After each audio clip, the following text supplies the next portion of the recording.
Today we are visiting the Frederiksborg Castle on a day trip from Copenhagen. We've decided to visit the 17th century castle because the entry ticket is included with our Copenhagen card, as well as the public transfer to get there to Hillerød, a city which is only 50 minutes away from Copenhagen.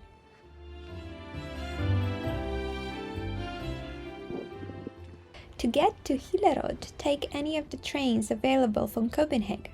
Once you arrive in Hillerød, you may walk all the way from the train station to the castle.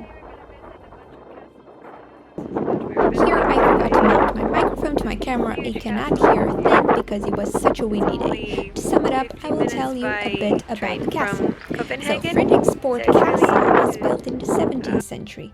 It was the royal residence for Christian IV, King of Denmark and Norway. It was meant to replace an older castle acquired by Frederick II. This castle was meant to become the largest Renaissance residence in Scandinavia. The castle has a large and beautiful Baroque garden, and it's surrounded by an artificial lake. It really looks like a fairy tale. After a serious fire in 1859, the castle was rebuilt on the basis of old plans and paintings. Thanks to the public support and the brewer of J.C. Jacobsen, founder of Carlsberg, the famous Danish beer, its apartments were fully restored and reopened to the public as the Danish Museum of National History in 1878. Since then, the castle is a museum belonging to the Carlsberg Foundation. The museum depicts 500 years of Danish history through a rich collection of portraits, history paintings, furniture, and applied art, and the stories are underpinned by the castle's stunning historical setting. The museum introduces visitors to people and events that helped shape the history of the country from the Middle Ages to the 21st century. But from all the interiors of Frederiksborg's castle, the church chapel is my favorite. This original Renaissance chapel serves as King's Chapel for two Danish orders, the Order of the Elephant and the Order of the Dannebrog. It is adorned with many coats of arms, and new ones are regularly added. The chapel's organ is more than 400 years old. Every Thursday throughout the year there is a 30-minute organ recital at 1:30 p.m.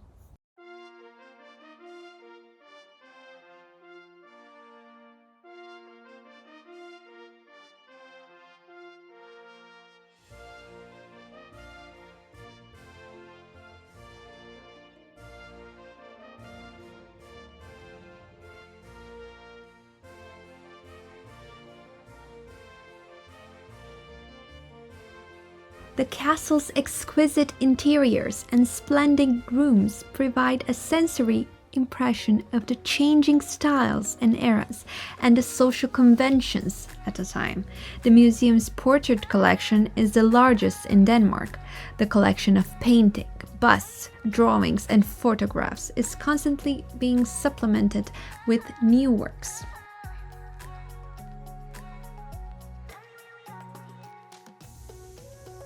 For instance, this is the painting of Frederick II, the one after whom the castle was named. Although you cannot see it today, the castle suffered from a great fire. On a cold night from December 16 to 17, 1859, King Frederick VII demanded that the fireplace be lit in the castle, although the chimney was being repaired. This resulted in a big fire that left Frederiksborg in ruins. Immediately after the fire, Danish merchants, led by the brewer Jacobsen, began raising funds for the reconstruction of this beautiful castle. The reconstruction was completed in February 1882 by the Carlsberg Foundation, which was led by Jacobsen, and thus the National History Museum was organized here. Inside this museum, you're going to see a lot of halls. For instance, the small King's Hall on the first floor and the Great King's Hall on the second floor, which were rebuilt after the fire in the form in which they were during the time of King Christian IV.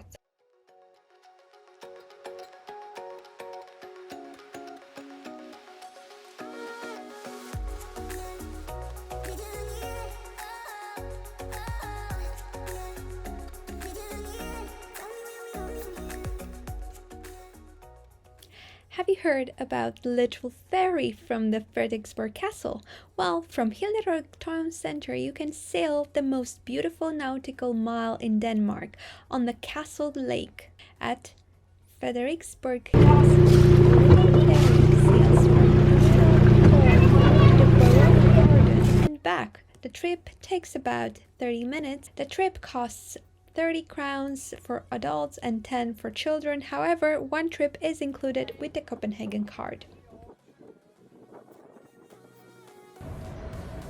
Our next stop for the day was Helsingor, the famous Danish city which is home to Øresund Castle, the one that was mentioned by Shakespeare in his famous play Hamlet.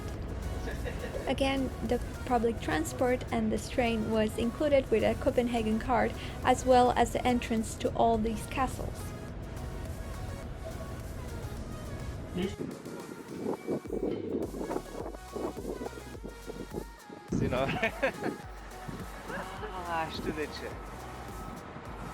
So the second stop of the day is another castle, which is the Crownsburg Castle, which is as the story has it, the famous Hamlet's castle. Helsingor. It is a big fan. I am not, so excuse my ignorance. I do not know a lot about the story. Anyhow, this is the castle right over there.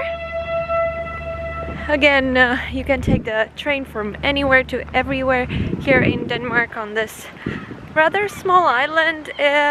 All the trains and public transport they are included in the Copenhagen card, as well as the tickets, the entrance for the museums and the castles. We only have 1 hour left to visit the castle.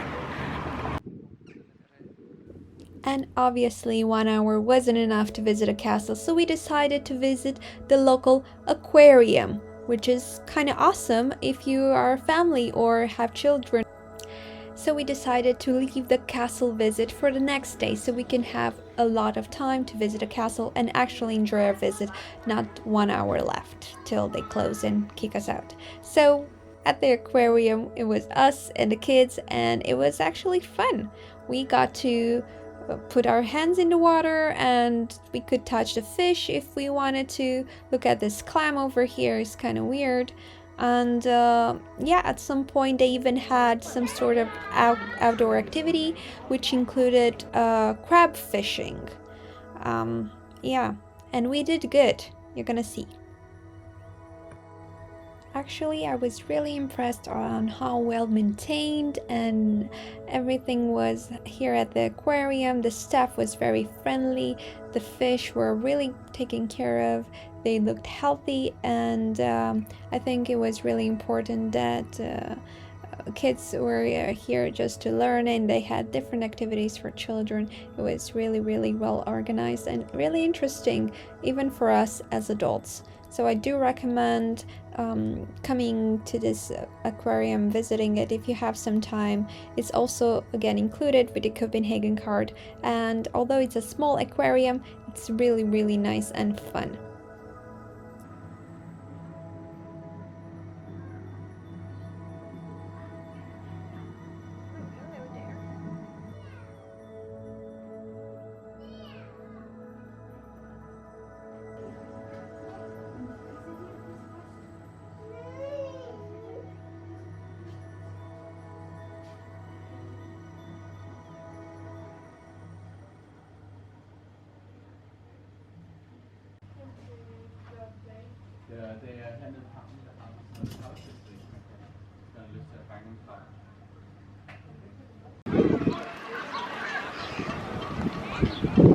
So right now we are going on a small tour from the aquarium to see how you can fish crabs. Yeah, it's a kids activity as you can see, but you know, we were invited, so we said why not, let's see. It's very hard to catch fish and stuff like that. Alright. Yeah.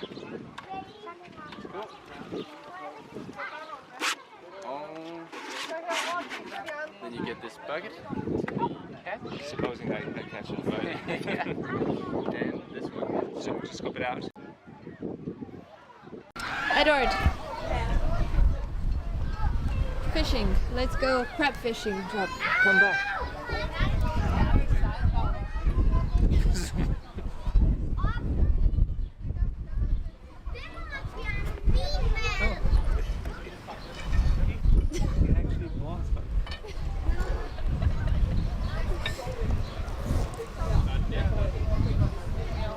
Okay.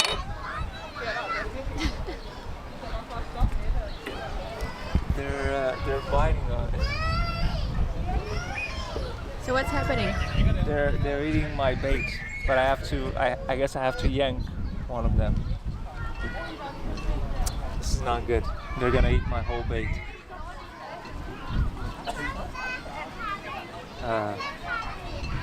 I can see. Oh, The thing is, it's not gonna catch on it, right? look, that kid has a crab. Yeah, he caught a crab. I was aiming for crabs here, but I guess this is all I have left of my bait. So what happened to it? The fish ate it. Okay. It's a victory! We caught our first crab. Poor thing. We are terrible people, but you know, I think we should let it eat it. You can eat it. Yeah. So this is the crab. Can you see the crab? I don't know. Are you excited for your first crab? Yeah, I didn't think we'd catch anything. I'm glad we did. Let him eat.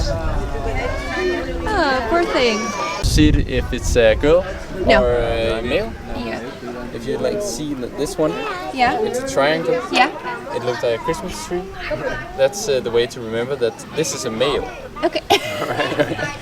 And the females, they are more rounded, Yeah. so they can carry all the eggs. Oh. Okay. So that's how to see that. He's going for another one. Look, there's another crab. So look, we were really lucky today. Come on, Eddie. We shall present our 3 crabs. Poor guys, I don't think they like each other too much. 2 of them are boys. I don't know about the 3rd one. I'm running out of battery, so this was our trip to the aquarium and the crab fishing activity. Then we made it back to Copenhagen, where we landed in Freetown, Christiania, which is an international community in Christiania, a neighborhood of Copenhagen. This place has its roots in 1971 as when it started as a squatted military base, and its Pusher Street is famous for open trade of cannabis, which by the way is illegal in Denmark. Christiania is considered to be one of the largest tourist attractions in Copenhagen. It has more than 500,000 visitors every year, and its residents follow a counter-culture belief based on hippie movement, anarchist, squatter movement, and collectivism. They fly their own flag, have their own currency, sing their own anthem. They don't consider themselves part of Copenhagen, Denmark, or part of the European Union. So that's it from the 4th day of exploring Denmark and Copenhagen. Thank you for watching. Don't forget to subscribe and see you next time. Bye-bye.